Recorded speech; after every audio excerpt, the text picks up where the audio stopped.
Sa kanyang pagsalang sa witness stand, binunyag ni Ombudsman Conchita Carpio Morales. Naaabot po sa $12 milyon ang fresh deposits sa $82 account umano ni Chief Justice Renato Corona. Galing daw ang impormasyon mula sa report ng Anti-Money Laundering Council. Tinawag ni Corona na malisyoso at lantern of lies ang testimonya ni Morales. Tumanggi naman ang AMLAC na magbigay ng reaksyon sa ngayon. Saksi si Sherry Antores. $10 million in transactional balances. He has 82 US dollar accounts in 5 banks. There were significant deposits and withdrawals on very significant dates, including the 2004 and 2007 elections, as well as the week he was impeached. Ito ang inilahad ni Ombudsman Conchita Carpio Morales sa kanyang pagsalang bilang hostile witness ng depensa sa impeachment trial ni Chief Justice Renato Corona. In my computation, which was arrived at with the assistance of CPA lawyers, is that his fresh deposits, which means fresh deposits, they never moved, they remained in that particular account, amounted to more than $12 million. Ayon kay Morales, nanggaling daw ang suma total ng halagang yan mula sa $82 account umano ni Chief Justice Corona sa 5 bangko. Mula sa $1 account noong 2003, umakyat daw sa $82 account ng punong maestrado noong 2011. Ipinunto pa ni Morales na kapansin-pansin umano ang circuitous fund movement o paikot na paggalaw ng pera sa mga dollar account umano ni Corona. Sabi ni Morales, nakuha raw niya ang datos ng bank accounts umano ni Corona mula sa 17 pahina report si Vicente Aquino, Executive Director ng Anti-Money Laundering Council.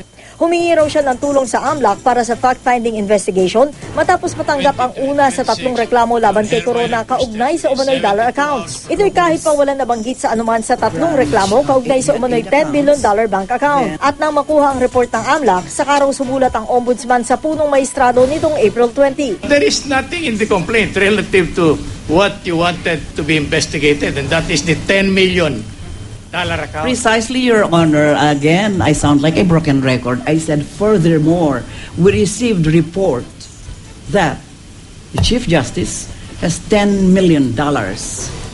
And that report was based on the report that was given to me by the AMLAC. Nang makuha ang report ng AMLAC, humingi naman ng tulong ang ombudsman mula sa Commission on Audit para sa komputasyon ng halagang nakapaloob sa mga transaksyon. Isa sa mga tumulong sa ombudsman ay si COA Commissioner Heidi Mendoza. From April of 2003 to December of 2011, we analyzed a total of 423 transactions, over 82 accounts, all in the name of the respondent.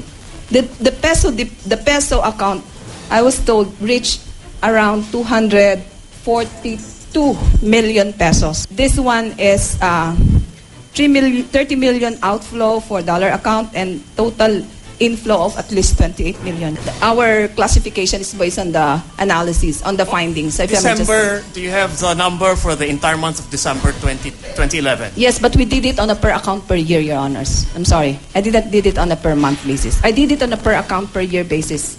Bago na idetalye ni Morales ang laman ng AMLAC report, iginiit ng depensa na ang usapin ng umano'y $10 million account ni Corona ay hindi naman nakapaloob sa articles of impeachment. There is nothing in that impeachment complaint which deals with this $10 million account that you mentioned. Am I right? I am not supposed to remember all those articles of impeachment. I'm not asking. If it is not, with more reason, I should conduct further investigation. I see. And the idea is for impeachment also? Possibly for impeachment in December. Sinubukan pang harangin ni Lead Defense Counsel Serafin Cuevas ang pagpapakita ng PowerPoint presentation ni Ombudsman Morales. Pero tumayo si Senadora Miriam Defensor Santiago. The primary rule in the rules of evidence is relevancy. As long as evidence is relevant, it is admissible in court. There is no prohibition in the rules of evidence of a PowerPoint presentation. There is no categorical prohibition of such means of introducing evidence. If there's a need for voting, I vote therefore for the PowerPoint presentation. Bumoto ang impeachment court pabor sa pagpapakita ng PowerPoint presentation. Tumagal na mahigit na 5 oras ang 37th day ng impeachment trial dito sa Senado. Pero dahil pagod na si Ombudsman Conchita Carpio Morales, pinabalik na lamang siya bukas para ituloy ang kanyang testimonya. Kung ang prosekusyon nagdiriwang ngayon pa lang, ang depensa naman binabaliwala lang ang bigat na naging testimonya ni Morales. We will wait until the day of the verdict, but now we are confident. This is this is more than what we thought. Wala naman silang practice kaya hindi sila na marunong mag-strategy. Para lang tinanong mo yun, paano ba ang panganganak? Hindi wala namang asawa, hindi naman naglili, paano manganganak? Sa isang pahayag, tinawag namang malisyoso ni Chief Justice Corona ang testimonya ng Ombudsman. Ridiculous nga raw ang bilang ng bank account na binanggit ni Morales. Ang kanyang PowerPoint presentation naman, lantern of lies daw ayon sa punong maestrado. Posibleng hindi raw alam ni Morales ang kanyang pinagsasasabi o di kaya sadyang nililin lang umano ang impeachment court at ang publiko. Handa raw ang depensang pabulaanan ang mga numerong iniharap ng Ombudsman. At oras daw na mapatunayang mali si Morales, hinamon siya ni Corona na magbitiw agad sa pwesto dahil hinayaan umano niya ang kanyang sarili na magamit daw ng administrasyon. Ako si Sherian Torres, ang inyong saksi.